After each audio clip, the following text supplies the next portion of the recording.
Yeah, I think last week was a tough week for everyone. Last week was sort of the first week back to school.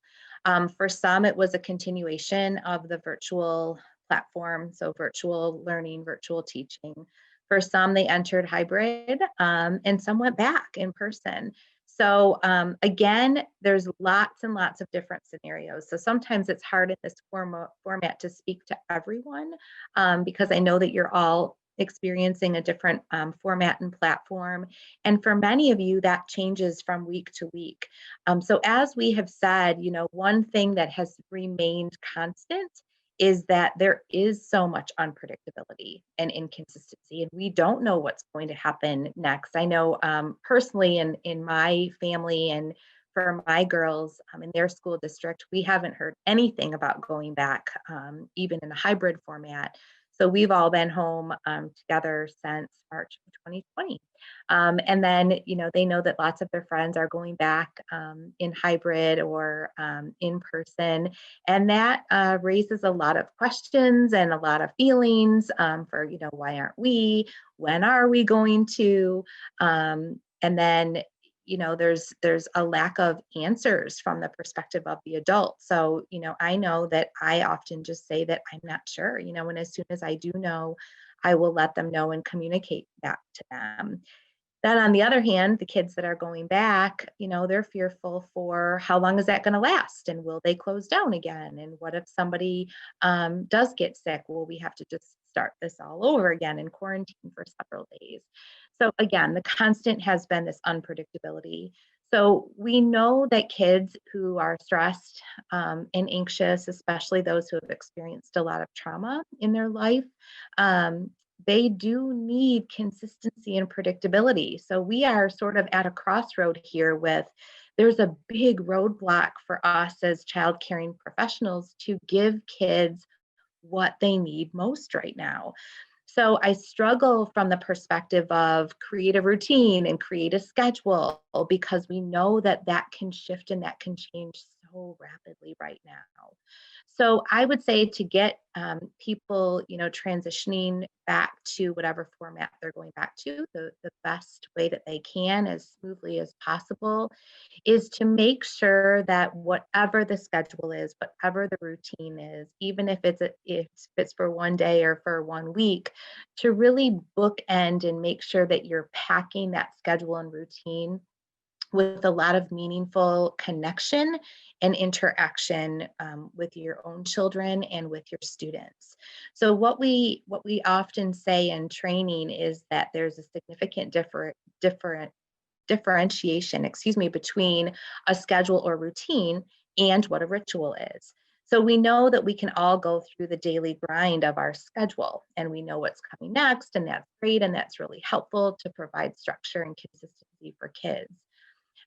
Because we can't make sure that that's in place 100% right now, we can really begin to shift our thinking to how can we create our day-to-day sort of mundane or routine tasks and things that we have to do into something that is more interactive and meaningful. And that's what we mean by a ritual. So for example, it may be that you're going to have to wake up your kids, or that you are going to have to start your school day a certain way, whether you're in person or on a virtual platform.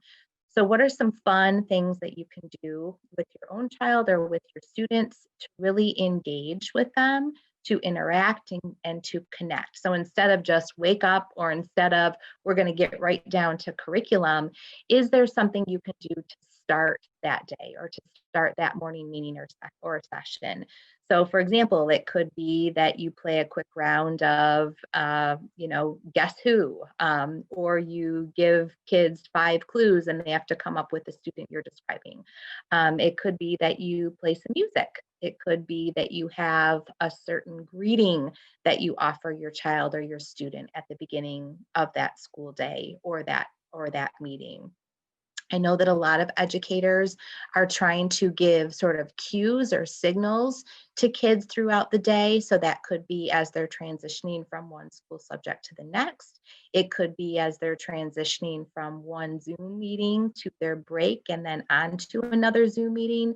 So that signal might be that they're ringing a bell, or that they say it's time to tell the joke of the day, or it's time to take a brain break and have everybody get up and kind of step away or back from their computers and do some stretching, or some dance moves.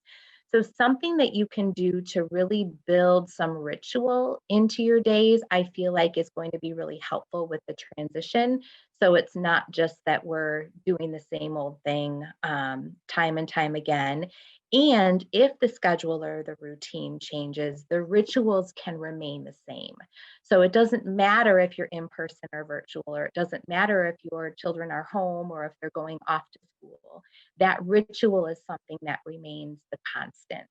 So trying to think of something simple, meaningful, something interactive that's fun, that gets kids sort of laughing, out of that sort of rigid, intense mindset that we often have, because we have to yet get on the computer again, or go to a school and have our mask on, or teach in a format where we're trying to speak to both virtual and in-person students, can make us all feel very stressed and sort of on alert, especially as we start the day.